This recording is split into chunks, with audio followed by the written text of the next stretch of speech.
I think it's just going to get weirder and weirder and weirder, and finally it's going to be so weird that people are going to have to talk about how weird it is. Eventually people are going to say, what the hell is going on? It's not enough to say it's nuts. You have to explain why it's so nuts. The invention of artificial life, the cloning of human beings, possible contact with extraterrestrials, the systems which are in place to keep the world sane are utterly inadequate to the forces that have been unleashed. Welcome back to Forbidden Knowledge News. I'm your host, Chris Matthew. Today my guest is Oddman Out. Get Forbidden Knowledge News every Tuesday, Thursday, and Saturday at 12:15 p.m. Central Time on clearair.fm. That's clearair.fm. We got some great upcoming guests, Dr. Lisa Coach, L.A. Marzulli, Leo Zagami, and more. Be sure and look out for those episodes. Check out my films. Occult Louisiana is on Tubi. Doors of Perception is on Amazon Prime. We are booking guests for May. If you have suggestions or you'd like to be a guest, email me forbiddenknowledgenews@gmail.com. Today I want to welcome Oddman Out. He hosts the Oddman Out podcast, which covers hidden history, deep parapolitics, occult deconstruction, economics, Christianity, and philosophy from a rabbit hole aficionado's perspective. Oddman, welcome. How you doing? I'm doing good, man. Thank you for having me on. It's great to have you. I'm really looking forward to our discussion. We're going to be taking a deep dive into some dangerous hidden history. We're going to discuss the podcast presentation series you've done called Those We Don't Speak Of. It covers a dark history of Zionism, Talmudic beliefs, and Kabbalah, and how these occult ideologies have been woven into our modern systems of control. With the fire hose of information that we've been flooded with over the past few years, it's become more apparent that there are a very powerful group of extremists and psychopaths that have infiltrated almost all aspects of politics, government, corporate interests, and the media. So you've done some great work exploring the hidden history surrounding this. Before we get into it, though, this is your first time on. Tell us a little bit about yourself and let the audience know how they can find more. Yeah. Well, again, thank you for having me. I just took an interest in politics around, right after 9/11, like a lot of people, and I started talking about it online, even on MySpace, even back in those days, the glorious days of MySpace. And, I just talked about it and blogged and did those kinds of things for a long time. But for whatever reason, in 2019, I felt led to do a podcast, and several people urged me, hey, your posts and your blogs, they really don't tell the whole story. You need to do a podcast so you can talk in long form. And so I tried it, and I've been doing one ever since. So, like I said, I really enjoy the work you're doing. Before we get into the information that you wanted to present tonight, how do you feel about where we're at with current events such as Epstein file release, some of the high impact events that have led to certain understandings that society has right now? well, I've got mixed feelings, it's become kind of the thing to criticize the Zionists now. Yeah. And when I started doing it, hardly anybody was doing it. And I'm not tooting my own horn, because there were some people out there, but it was still taboo. You were labeled, anti-Semitic or a really bad person, even if you were talking about legitimate things. And now, you can go on any social media site and see it. And some people have said to me, well, now that it's out there and it's going mainstream, it can't be the problem that we're being led to believe it is. And so I understand that, because we've kind of seen that with other things, but so much has been hidden, and I'm still learning stuff, and I'm 27 episodes in. I started doing the podcast series in 2022, and I just keep learning new stuff. So, going back to biblical times, then post-biblical times on up to the modern era, a lot has been hidden. And I think that's due to the language language barriers, different languages and cultures. And frankly, a lot of people who speak English and don't speak Hebrew or Yiddish or can't read Aramaic, they don't know a lot of the things that have been written and have been said and taught. So I think that a lot of people are starting to learn this stuff little by little. And it seems to me, this is the big thing that I've kind of come to believe is, yeah, there are other people out there. There are other groups out there trying to, they want to be the leaders of the world. They want to rule the world, the old, that passion to rule the world. But this particular belief system is kind of set up in their religion to rule the world. And I think, again, a lot of people don't realize the changes that happened to Judaism post Second Temple, which it morphed into rabbinic Judaism, because before that, everything revolved around the temple. And so they had to adapt and change a lot of things to, kind of carry on. And there's been so many changes just ever since that. But another thing I want to say is also a lot of people don't realize that when you read in the Bible about different times that the Hebrews would worship these other gods, I just assumed, maybe it was like one of these kind of, there's a few people who go astray, and it lasts for a few months or whatever. No, it at certain times, it lasted for decades, even centuries. So you think about Solomon actually creating this, I believe it was Baal or Moloch. I can't remember now. It's been a long time since I've actually studied this particular part of it, but, he had a shrine to one of the gods there, but that was just one, there were many more.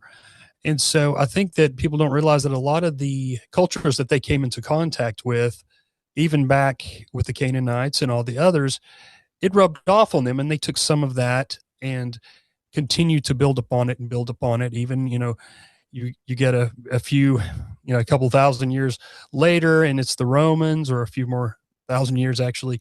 But, the Hellenistic period, their time, actually, this is relevant to today, their time in Persia, which was Babylon, I think, at the time, they were very much influenced by Zoroastrianism in certain ways, especially when it comes to their beliefs in demons and angels. And they took some of the names from the Zoroastrian belief system and kind of developed the angel names that you read, mostly not in the Bible, but the post-biblical texts.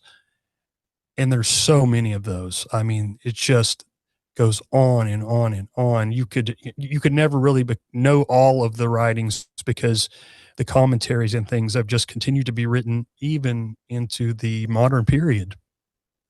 There's so many layers to peel through when trying to understand this history. Before we get too far into the history of Zionism, with what is unfolding now, do you think that there is an attempt by these groups to, in a sense, manifest prophecy? Yes, I do. And I believe it's twofold. You have these prophecies that they've written in the medieval period, and some say a little bit before that, like in the Zohar. But then you have biblical prophecies. And I think that a lot of these charlatan pastors are pushing these biblical prophecies. Some have already happened, and they are trying to make people, I think they're trying to make them scared, for one, which makes them easily controllable. But two, they're kind of pushing that, well, just sit back. This is all prophecy. You can't do anything about it. Don't change anything about your life, And I've been telling people, look, man, for all of my life that I can remember, anything that happened in the Middle East, especially if it was concerning modern Israel, there's just a section of these pastors, especially the dispensational Protestants, who will say it's prophetic, no matter what it is. It doesn't matter. And so that has made their audiences in their churches, their church members, they don't even bother to think about things or look deeply into the details of what's going on in the Middle East, or what our government is doing, or what the Israeli government is doing and has done. They just assume that it's biblical prophecy. So I think that's very dangerous. Extremely dangerous. And we'll probably get more into that a little later on. Where should we start when we're trying to look at the modern history of the Zionist control system? Well, I would say you kind of start with the beginnings of what would become modern Israel, which was Palestine at the time. And at the time, there was a very small amount of Jews and a small amount of Christians, something like 10%, 12% Christians. And I think it was an even smaller amount of Jews, if I'm not mistaken, but around that same percentage lived in Palestine in the 1800s. And the rest were Arabs. And so, a lot of people don't realize that, but starting about 1880, one of the Rothschild family, the banking family, and this is not one of those far-fetched conspiracies. This is easy to look up. Yeah. Edmond de Rothschild was one of the French Rothschilds. As a lot of people will know, I believe it was Mayor Amschel. He sent his sons. I think he had several sons, more than a handful, I think, and he sent them all to different places to continue the banking family in these different areas of the world. And so this was one of the French ones. And so Edmond de Rothschild started buying land in Israel.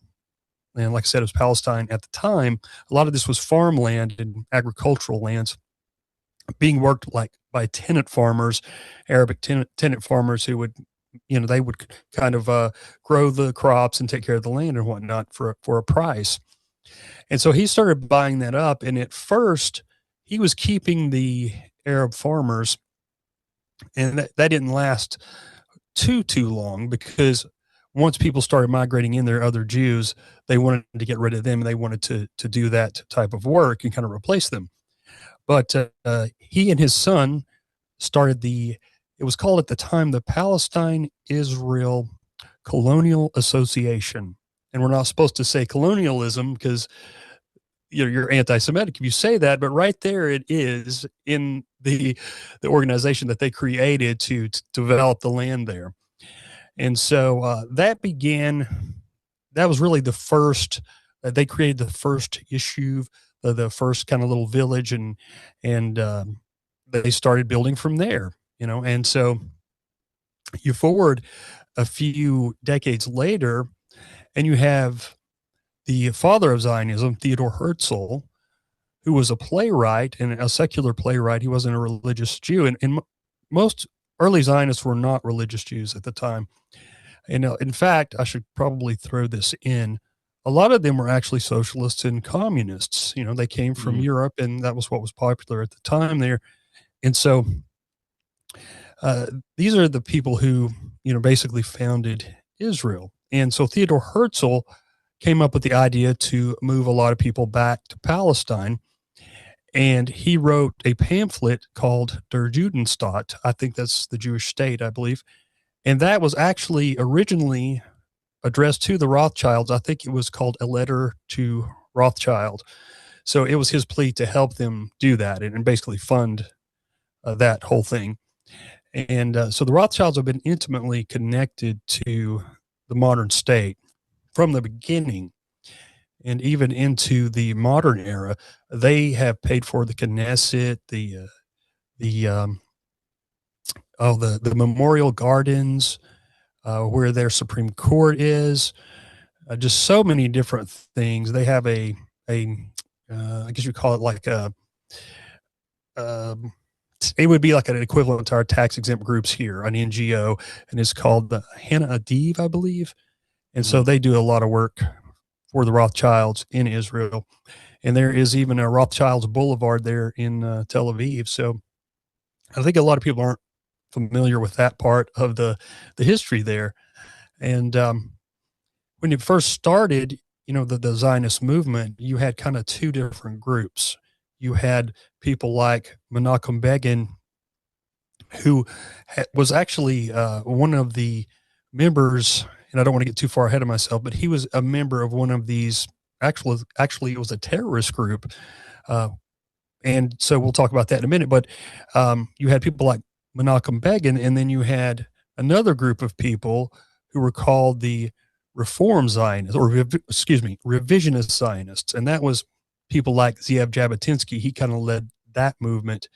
And he was more about he had a fascination with fascism. He actually kind of looked up to certain fascists, and Mussolini was the guy that he kind of admired, and actually took some of his troops, believe it or not, to one of Mussolini's bases, and they trained there, and people would call him the Jewish Mussolini. And so that's kind of an interesting connection there. But he was more about taking what they wanted by force, where you had the other group, they wanted to do it diplomatically and kind of do it through political means and kind of talk to people and, you know, sway people.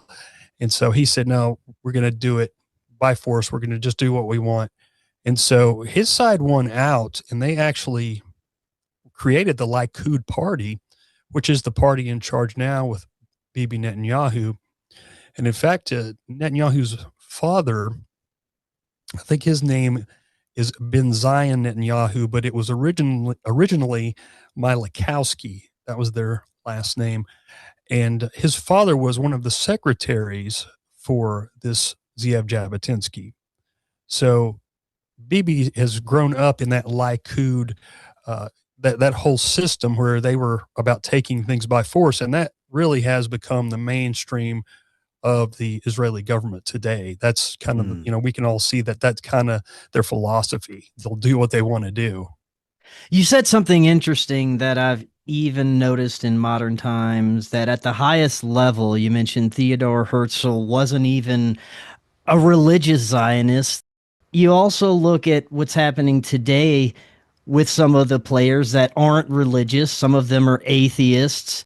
They seem to be, in a way, using the religious extremists as weapons to destroy the old system and bring about this new technocratic system that we're seeing now. But even if you go back to the beginning, at its core, it doesn't seem like it was about the religious beliefs. It was always about gaining power and control in some way. I think that's mostly true. Now, there were some religious Jews, but for the most part, the main players were not. And actually, if you look today to all the prime ministers, if my information is correct, there's only been one religious prime minister in the whole history of modern Israel. And that was the guy who I think was before Bibi this last time. And I'm blanking on his name. I think it's Naphtali Hearst or something like that. The first name's Naphtali. And he's the one that recently has talked about they need to go after Turkey now. So no place is safe.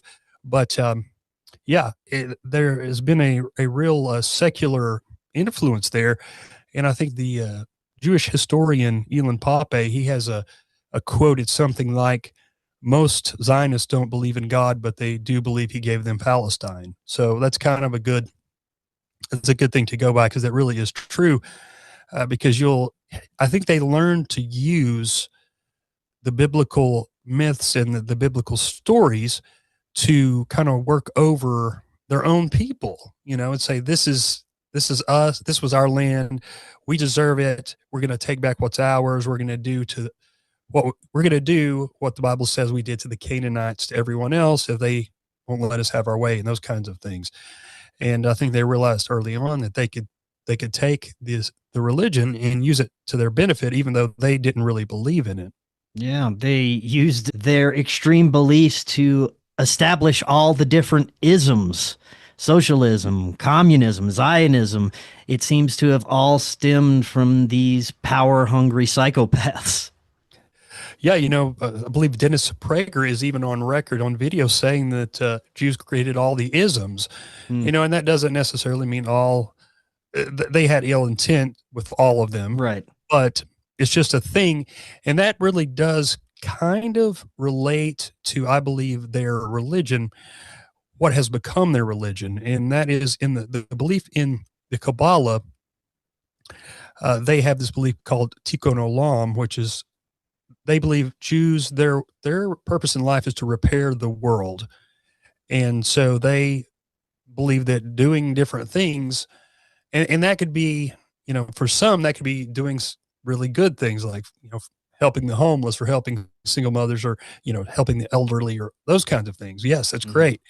But to those power hungry people, I think that they believe if they control the world and make people do what they want them to do, that's their idea of tikkun ulam. So I think that come out of Lurianic Kabbalah, which was kind of, I call it the Reformed Kabbalah, because this Rabbi Isaac Luria kind of created a whole.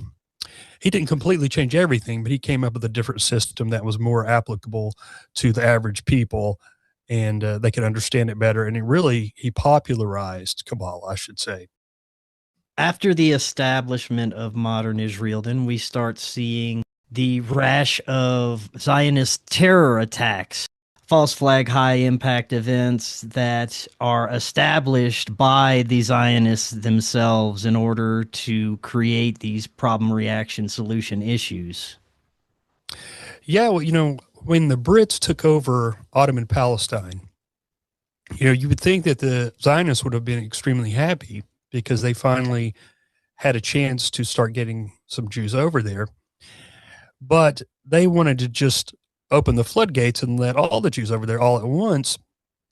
And there were something like 700,000 Palestinians there, and then quite a few Christians as well, not anywhere near that many. But the Brits were trying to control the volume of people coming in because there just wasn't enough. I mean, there was room, but a lot of it, they would have had to have lived in the deserts, and, there was only so many, so much food and so many things that people need to live. So they were trying to control it. And trust me, I do believe that the British government, I don't think that they're faultless or anything like that. But I think that they thought probably that if they controlled the place that was home to the world's top 3 religions, that they would have a lot of power over that. And I think it kind of backfired on them.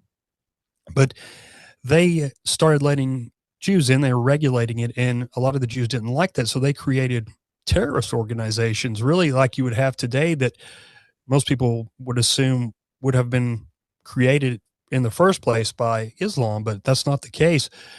And so they started attacking the British soldiers and the British government and Arabs and things like that. You had a couple different ones. You had the Irgun and you had the Lehi. I might have gotten that mixed up. It's been a while since I looked at this. Irgun and you had the Lehi. Yeah, that's correct. And the Lehi is also sometimes called the Stern Gang after the leader, Avram Stern. And some people may be familiar with the King David Hotel bombing. And that was probably, I think that was their biggest bombing and killing. But it's interesting because today, a lot of times you'll see, especially when one of the top diplomats from America goes over there, they speak at the King David Hotel. And you'll see that podium there that says King David Hotel. And so they killed 91 people there. And they dressed up as Arabs when they went in to plant the bombs. I know there's a documentary, I can't remember the name of it, but it's a really good one. And it actually has some of the surviving members. It was several years old. And they were talking about when they went inside to plant the bombs, and they had no remorse whatsoever. I mean, none whatsoever. So it's really amazing that they were doing that. And finally, after assassinations and all these bombings, the British just gave up and let them have it. And that's really, besides the vote at the UN, that's really how it all happened. And that's how the modern state was finally put together. And as pretty much as soon as the Brits pulled out, that's when a lot of these people who were part of those terrorist groups went in and started killing the Palestinians. And there's the famous Deir Yassin massacre. And that was one of the bloodiest massacres. And they actually, the documentary I was speaking about, and I'll try to look that up and maybe you can add it to the notes, but there's a couple of guys that were present and talk about that. And again, no remorse whatsoever. So, it's a really different history there than what we've been taught in school and in the movies. And so I think if people knew a lot of this stuff, they would think twice about blindly trusting the Israeli government. There are some researchers that believe the JFK assassination was a key event that allowed Zionist infiltration within the U.S. government, at least more than in previous years. Would you agree with that? I think that's probably true. And I can't remember his name, but you may have seen this, but there's a clip of one of JFK's or one of his biographers. He's a Jewish fellow too, I believe.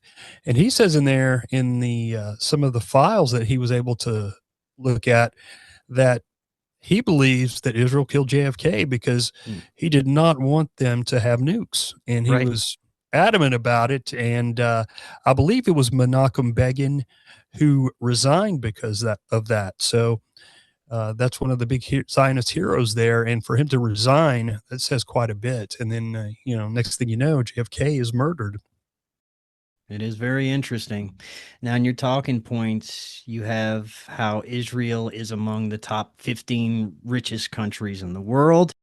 On top of that, the U.S. gives them billions of dollars yearly. Talk a little bit about the implications of this. Yeah, that's another thing that I was surprised by, because I grew up here in the South, and, we went to little Baptist churches, and it was not even a thought. You took Israel's side on everything, they could do no wrong. And, but I started getting curious about this stuff. I started looking up, well, why do we give them so much money?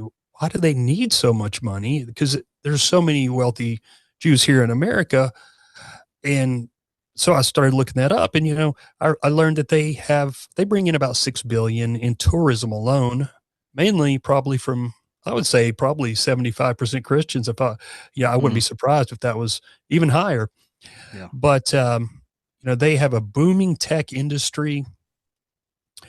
And one of the things that I was really surprised about is there, and it depends on which year you look, but it's always up there really high. I think like a couple of years ago, they were the 7th or 8th largest arms exporter. And that just blew me away because, of course, we sell them arms, and no, not we, but, our government and the industries here, the military industrial complex industries.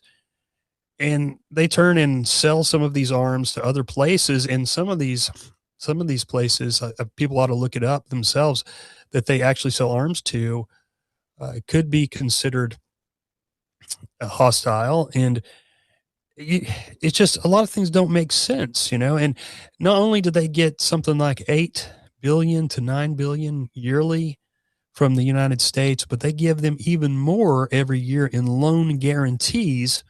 And those loan guarantees, I'm not sure if there's even proof that they always pay those loans back. Yeah. So that's another thing that ought to be looked at. Talk a little bit about the influence that Zionism and the Israeli government has over United States politics. In your talking points, you have how AIPAC lobby funds both Republicans and Democrats. Yeah, well, I'll start with this. I grew up after 9/11. I started paying attention to the news, and I think like a lot of people, but I didn't really even know the difference between conservative or liberal or anything like that. But eventually I took the conservative side because I was like, oh, I can't believe that these people attacked us. Why would they attack us? I believe that whole line, embarrassingly enough. But, if you listen to just regular mainstream con Inc., as I call it, you would have, everything they say, nearly, not everything, but a lot of the things they say are lies. And they will have you believe that Israel's always right. And, the Arabs and the Muslims are always the bad guys. And they paint this picture that is just not correct. Yeah. Well, all you have to do is really look and see that, these guys put the Israeli flag, a lot of our representatives, on their door beside their offices. There's no other, I've never seen another country that these guys do that with. But different people like Cynthia McKinney and others who were former reps have come out and said, yeah, you basically have to sign agreements that you will you will go along with AIPAC, the Israel lobby, and you won't go against Israel, and you won't support a boycott, those kinds of things. And they say, if you don't, you're just not going to get the money to be reelected. So that's the way they do it. And, as far as the conservative media, I know where I was going with that now, they would have you believe that liberals are all anti-Semitic and the Democrats have nothing to do with Israel. But that's just not true. If you follow AIPAC, and I've been following them now since I've been doing this series on X and other platforms, but they openly brag that they every, like, I remember, I think it was 1 term ago, not this last term, but the term before, they kept posting that every Democrat that they supported won. And so, and they'll even say progressive sometimes. And we know that the conservatives, so many of them, because they talk about it constantly, support AIPAC. So, it's like they've got everybody, and people say, well, there's other really powerful lobbies. Yes, there is, the big pharma lobby, of course, and that doesn't make them right. We should fight against them as well. But we're not going over in other countries and mass killing people for big pharma, even though big pharma is probably mass killing us here. Yeah. But that's a whole nother story. But you know what I mean? The influence is unbelievable. Yeah. Well, as we've already established, this isn't about your everyday Jewish people. This isn't about the Jewish religion. This is about a group of very powerful, psychotic white Europeans that decided to infiltrate all aspects of politics and corporate interests and education and all of the systems that control humanity. You also hear about how in our modern era, they are trying to globally establish Noahide laws. 100%. And yeah, you're definitely right. It's certainly not all Jews. And I try to tell people that, look, a lot of the propaganda that's out there is to keep Jews loyal to this cause. And because, if they really delved into things, they wouldn't support a lot of this stuff themselves. But as long as they're scared and think the world's out to get them, then they're going to support whatever. A lot of them, not all of them. Mm-hmm. But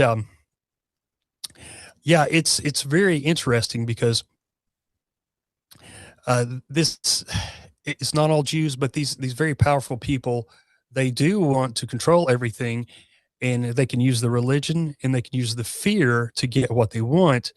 And most people go along with it because it's like, every year, every 2 years, we get a big blockbuster WW2 themed movie, or, usually a couple of New York Times bestsellers every year, about World War II. My kids, they all came out of high school not knowing anything about the Bolshevik Revolution or World War I or any of this other stuff, but they know everything about World War II. They know everything that, obviously the education system wants them to. So that's, there's a bit of brainwashing there for sure. And I think a lot of people are starting to realize that, hey, there's a lot of these other important historic events that have happened that really need to be looked into. And I think that's a good thing. I think they're using the anti-Semitic card, like you said, the World War II propaganda, the Holocaust propaganda, all being used so that they can then bait the rest of society into going along with the establishment of Noahide laws. The anti-Semitic card has been such a powerful weapon in recent years. I think that they still have plenty of leeway to use that for control methods in the future as well. Absolutely. Absolutely. They have this working definition of anti-Semitism now.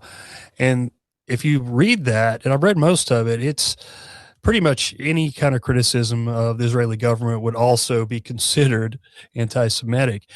And back to the Noahides. So the group that pushes the Noahides the most, the hardest, is the Habad group, the Habad Lubavitch. Yeah. And if people are not familiar, anytime you see the president or some leader of another country, or sometimes it'll be somebody like Greg Abbott from Texas, the governor, surrounded by these guys in black robe or black clothes and black hats, almost like old school mafia hats, fedoras. That's the Habad mafia, as I call them. And they actually get their name. It's a mixture of three of the Sephardic branches on the Kabbalah tree, the tree of life. So that's kind of interesting. But Jared Kushner is, he goes to a Habad Lubavitch synagogue. People like Dershowitz, that scumbag lawyer.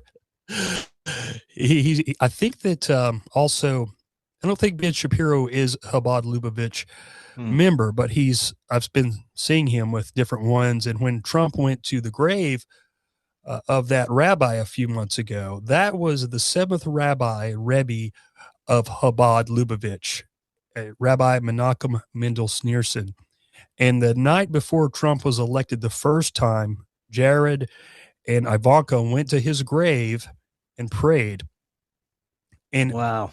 Some believe that this rabbi, the Rebbe, was the Messiah himself, and he's actually coming back. He's being his soul's being transmigrated into another being. And so really weird stuff.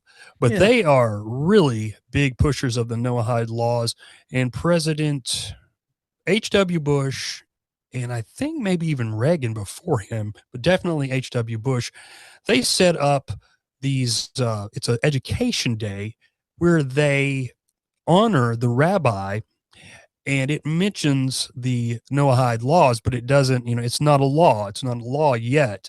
And a lot of people will look at the 7 Noahide laws and think, oh, there's nothing wrong. It sounds a lot like the 10 Commandments. But there's one in particular that I think a lot of Americans might have a problem with, and that is the one about idolatry. It calls for capital punishment when you break these laws. Right. And idolatry, they consider the Trinity idolatry. And I have the book on the Noahide laws. It's called the Divine Code, I believe. And it's like an 800 and some odd page book. And it says plainly in there, yes, the Trinity is idolatry. And it kind of like sugarcoats the capital punishment, but you can look up even on like the Jewish Virtual Library and stuff like that and find out that that has been, since they started pushing that, the Noahide laws, and I think they came up with that in the Talmud. It was capital punishment. That's what called for when you broke one. So pretty open and honest in that book about these things.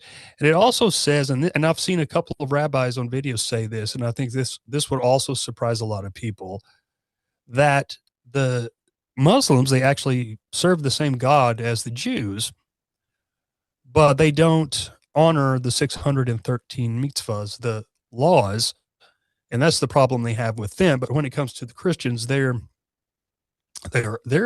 idolaters, and Jews are not even supposed to go inside a church because of that. So people ought to be aware of some of this stuff. You also have in your talking points, which doesn't surprise me at all, that Israel is the top exporter of arms. Yeah, that's something that really surprised me. I mean, most people wouldn't think that. They seem like, because America sells them arms, but yes, they do. And I don't have it in front of me, but I remember when I looked, that was on my very first episode way back in 2022. But I know several of the countries that they had sold arms to were hostile. So that was surprising. And they also, I know they had sold arms to Ukraine, to some of the Azov battalion. I think even before the Ukraine-Russian war, but that sounds weird because Azov is known as kind of being anti-Semitic and kind of stems from this anti-Semitic fascist Bandera. But, even the Zionists, a couple of the Zionist leaders, like the one we mentioned, the Stern gang, Avram Stern, when they were doing those terrorist acts, he reached out to the Third Reich to try and work with them. He wanted them to basically kind of work with them to take the British down. And that's when they were bombing the Brits. And so people like him and people like Zev Jabotinsky, who I mentioned earlier, who was the leader of the revisionist movement, he wanted to work with the Third Reich at one time, the Nazis. So really strange stuff. And there's also, I should mention this too, there's the Ha'avara agreement that some people aren't familiar with.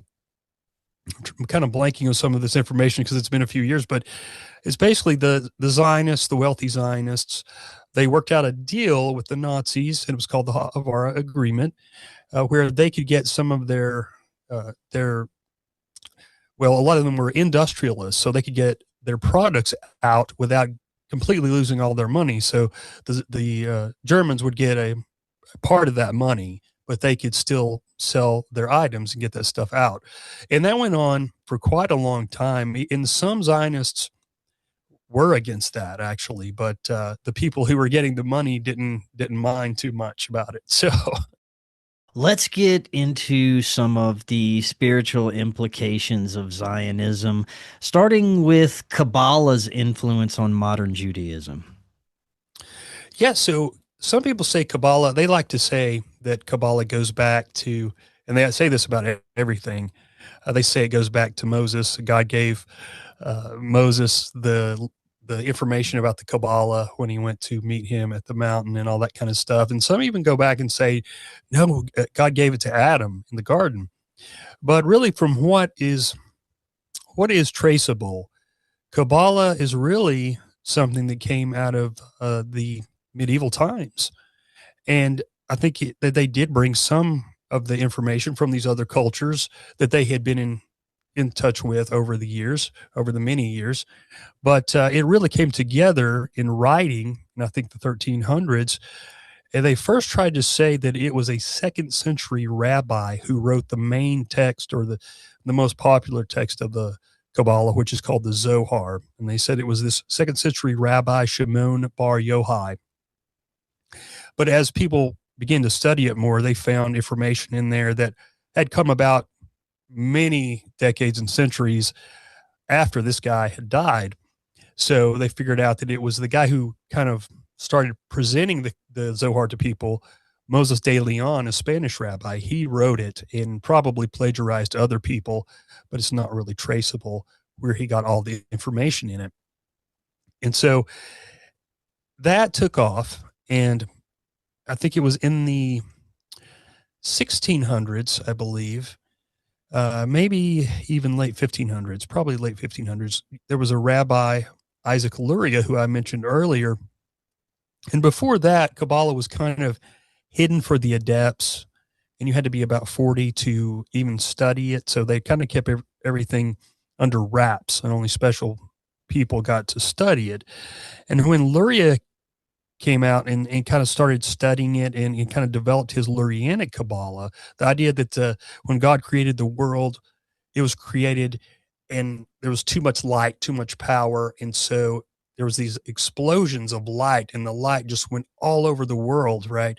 And so every Jew's job is to go and do good works, tikkun olam, and slowly it will put the light back together.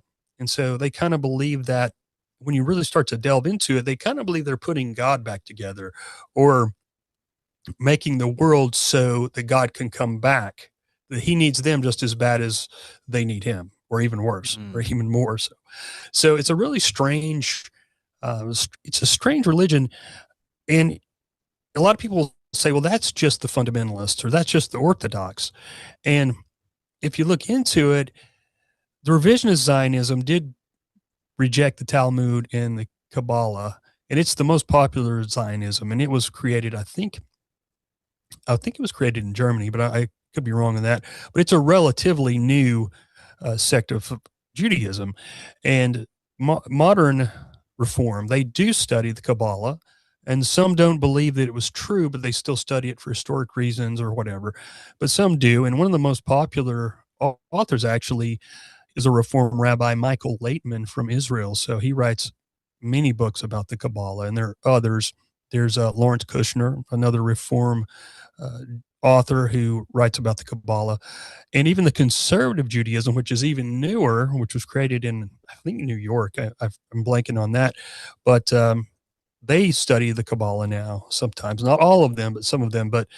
And most of the Orthodox take aspects of the Kabbalah, and some believe it's absolutely legitimate, and others just believe that certain things are true, or they just study it for historic purposes. But I'll tell you quickly a kind of an idea about the Kabbalah. So in the Mishnah, that's one of the books that was written as part of the Talmud. It's not the Kabbalah. It was written before the Kabbalah, the Zohar and all that. But they say in there that the Torah can have 60 meanings. But the Kabbalah changes that to every verse of the Torah can have endless meanings, 600,000 meanings.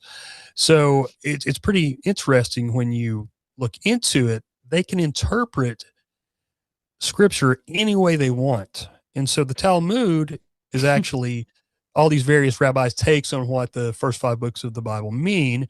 And then the Kabbalah is the same thing. They're commentaries basically on what they believe the Bible means, the first 5 books of Moses or whatever. And it's anything they want it to, really. I mean, it really is, man. Yeah. And if it can mean anything, then it doesn't mean anything. You know what I'm saying? Right. If you can mean anything, then what good is it? And I'm not saying it's not good. I'm not saying that. I'm saying there seems to be a lot of mental gymnastics, a lot of workarounds, a lot of quote unquote fooling God in certain ways. Very strange. As far as the Talmudic Zionists, would you say the Habad Lubavitch group aligns more with Talmudic beliefs?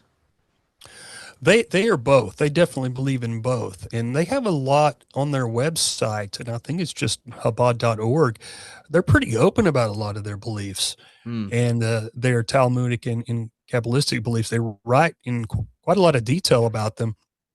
And that's another thing that if people want to start researching some of this stuff for themselves, a lot of it's just out there. They're not trying to hide it. It's just, a lot of it's not advertised. I mentioned the Jewish Virtual Library. That's a good source. The Jewish Encyclopedia is a great source. I mean, they just talk about their beliefs pretty open. And the Habad is definitely into both, for sure. I mean, where would you say the Synagogue of Satan falls into all of this? Oh, that's a good question. People ask me that a lot, and it's hard for me to say. I mean, I feel like there's darker things that we don't know about, and I feel like that some of these groups are connected to it, but I can't prove it.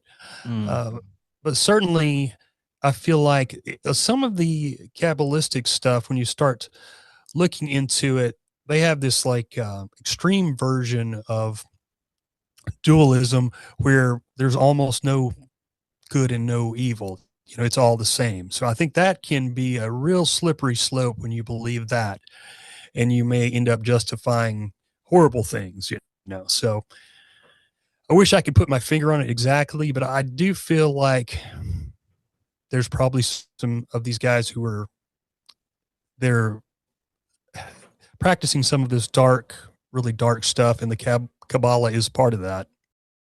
It's interesting the mental gymnastics some Christians will do in blindly defending Israel and all the ideologies that have come out of the modern Christian biblical understandings of what the relationship with the Jews is supposed to be. Seeing that Catholicism and Christianity and the entire West is seen as the greatest enemy of Israel, it just boggles my mind to see how many Christians will just go to that blind support. It is. It's so frustrating because, there's people who are otherwise good people who believe this stuff, but they don't understand any of the things that we've been talking about today. They literally don't know any of it. And I've talked to people who've went to seminary. I've talked to a couple of family members who have been lifelong Christians, who have multiple doctorates, have went to church, pastor churches, different things like that. And I've tried to talk to them about the Talmud and the Kabbalah, and they have no idea about any of it. One of my best friends went to seminary, and he said, man, they never talked about any of this stuff whatsoever. So it's so much has been hidden. And I think a lot of these people, if they knew some of this stuff, I would have to think that they'd have a bit of a different idea about things. Last few minutes that we have, what are your thoughts about everything unfolding now with the Iran war? There was a lot of information coming out that framed this as a prophetic war. We heard about the generals telling the soldiers they're fighting for Jesus, they're fighting to bring about the apocalypse. A lot of theological implications being thrown around surrounding this. We just had the ceasefire announcement today. Who knows how long this is going to last? It always seems like there's so much theater involved with these operations that it's hard to tell what's real and what's not and how things are going to unfold. But what are your thoughts about everything? Yeah, well, I think I mentioned earlier, it's like everything that happens in the Middle East, if it's concerning, especially Israel in any way, is seen as prophetic. They'll say it's prophetic, whether it is or not, and so it's hard to say. But, we know that these wars are for profit. They're for oil. They're for power. They're for taking land. And in my opinion, the Zionists, they want to take as much of the Middle East as they can, and they're using the U.S. mighty military to do it. And when they get as much as they think they can get out of the United States government and the military, then they're going to say, hey, this is our land. God gave it to us, and you have no biblical right, and you need to get out of the Middle East now. And so they're building an empire. That's what they're wanting to do. It's in this man-made worldly empire.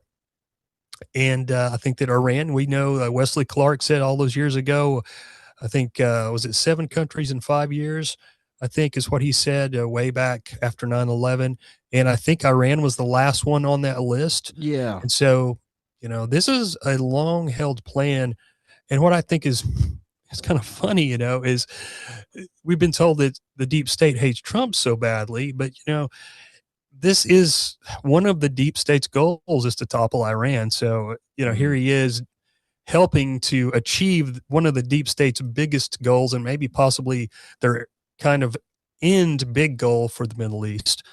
And as this whole, this so-called ceasefire, we were being told a few weeks ago that Trump had created world peace, and now we're being told that again.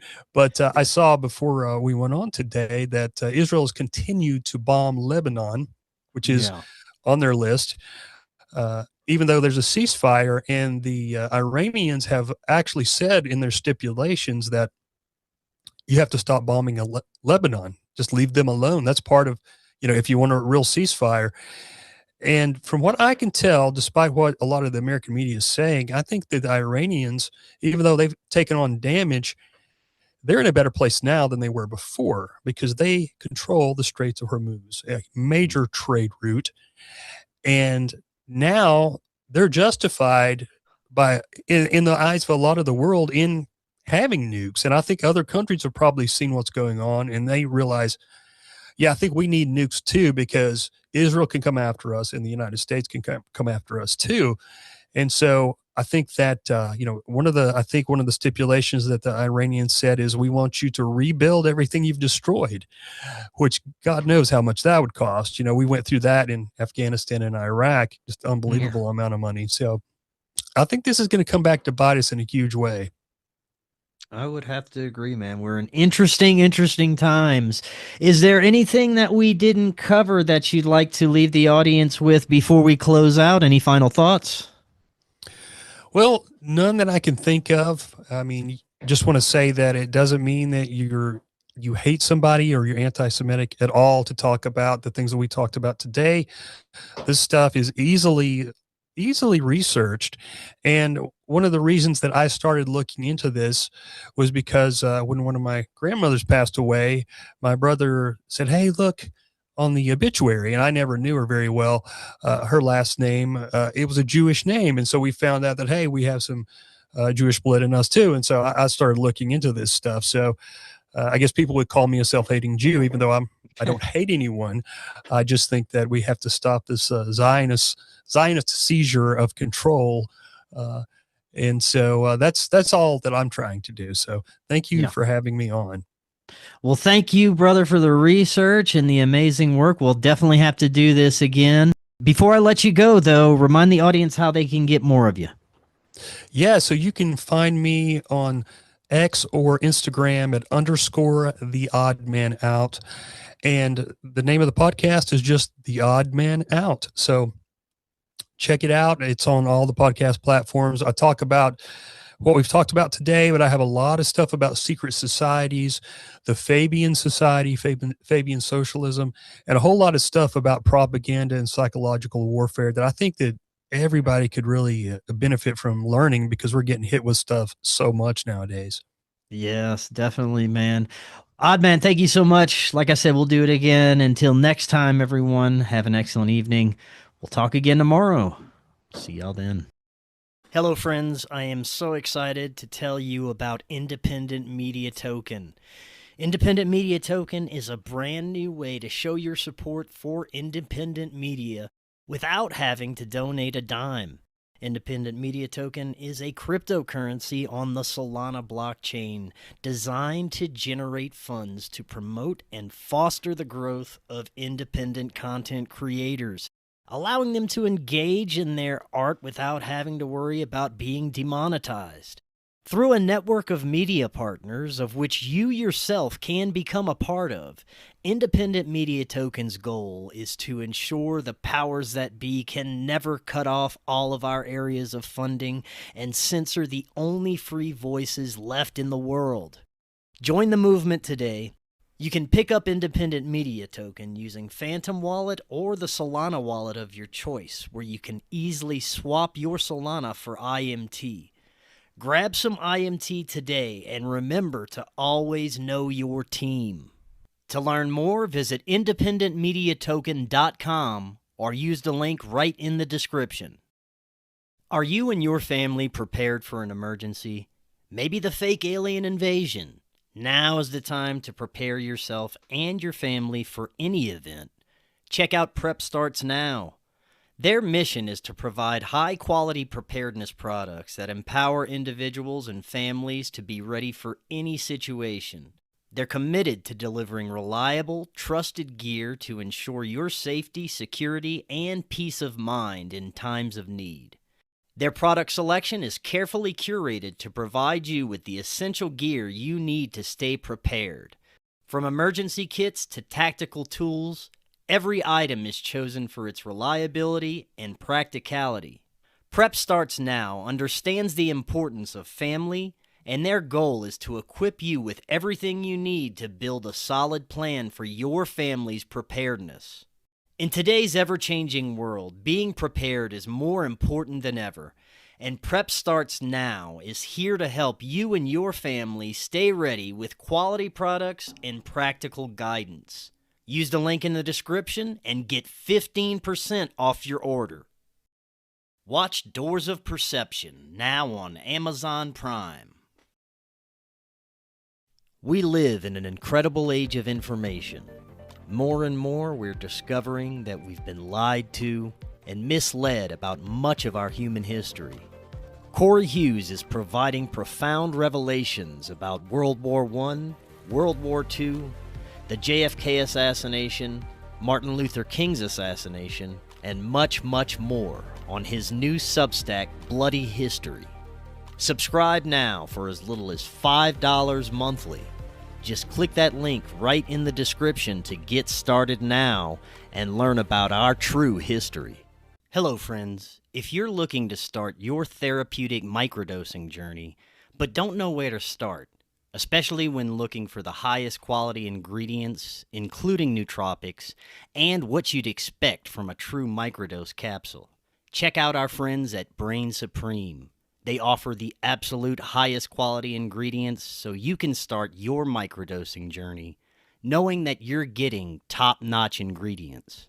To find out more, visit their website using that link right in the description, and you can get 15% off your entire order.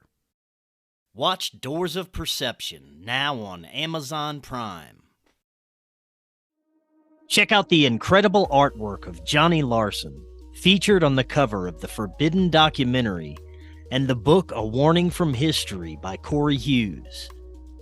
Visit Johnny's Patreon, patreon.com/Johnny Larson, or click the link in the description and help support Johnny's work.